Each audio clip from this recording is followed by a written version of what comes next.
उत्पत्ति ग्रंथ अध्याय 3 पद संख्या 9 से 15 तक। प्रभु ईश्वर ने आदम से पुकार कर कहा, तुम कहाँ हो?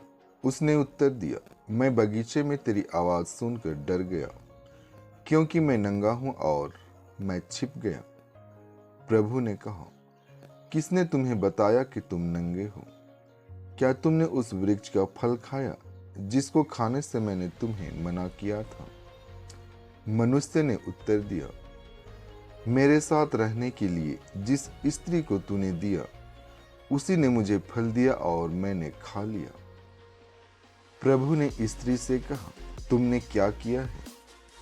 और उसने उत्तर दिया, सांप ने मुझे बहका दिया और मैंने खा लिया।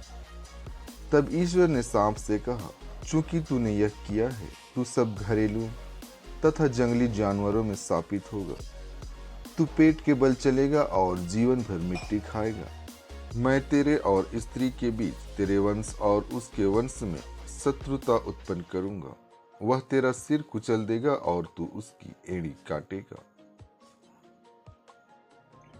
कुरिन्थियों के नाम संत पौलुस का दूसरा पत्र अध्याय 14 पद संख्या 13 से 18 और अध्याय 5 पद संख्या 1। धर्म ग्रंथ कहता है, मैंने विश्वास किया और इसलिए मैंने बोला। हम विश्वास की उसी मनोभाव से प्रेरित हैं।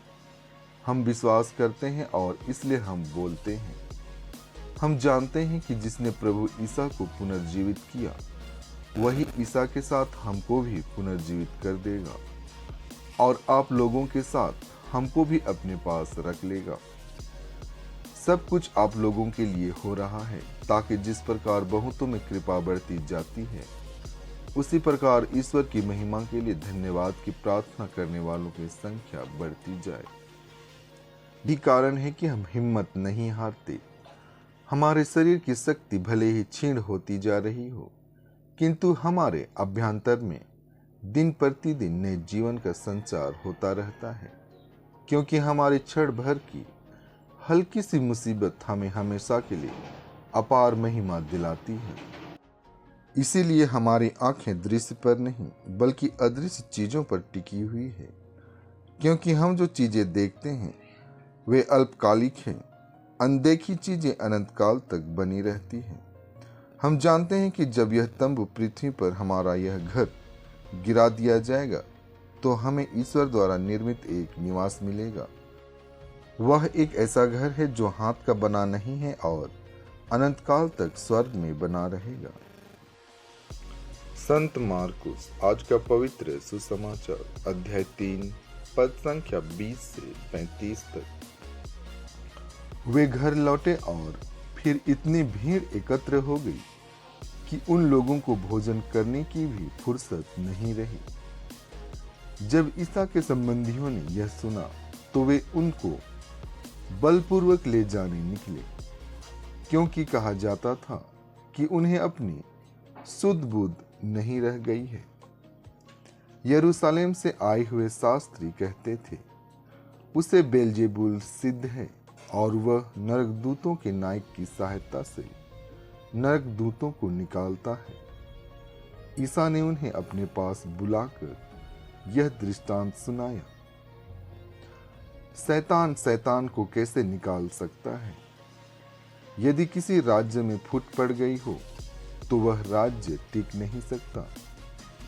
यदि किसी घर में फूट पड़ गई हो तो वह घर टिक नहीं सकता। और यदि शैतान अपने ही विरुद्ध विद्रोह करे और उसके यहाँ फूट पड़ गई हो तो वह टिक नहीं सकता और उसका सर्वनाश हो गया है। कोई किसी बलवान के घर में घुसकर उसका सामान तब तक नहीं लूट सकता जब तक कि वह उस बलवान को न बांध ले। इसके बाद ही वह उसका घर लूट सकता है। मैं तुम लोगों से यह कहता हूँ, मनुष्य चाहे जो भी पाप या इस निंदा करे, उन्हें सबकी क्षमा मिल जाएगी, परंतु पवित्र आत्मा की निंदा करने वाले को कभी भी क्षमा नहीं मिलेगी। वह अनंत पाप का भागी है। उन्होंने यह इसलिए कहा कि कुछ लोग कहते थे, उसे अब दूध सिद्ध है। उस समय ईसा की माता और भाई आए। उन्होंने घर के बाहर से उन्हें बुला भेजा। लोग ईसा के चारों ओर बैठे हुए थे। उन्होंने उनसे कहा, देखिए, आपकी माता और आपके भाई बहन बाहर हैं, वे आपको खोज रहे हैं। ईसा ने उत्तर दिया, कौन है मेरी माता, कौन है मेरे भाई? उन्होंने अपने चारों ओर बैठे हुए लोगों पर दृष्टि दौड़ाई और कहा, ये है मेरी माता और मेरे भाई। जो ईश्वर की इच्छा पूरी करता है वही है मेरा भाई, मेरी बहन और मेरी माता। आमीन।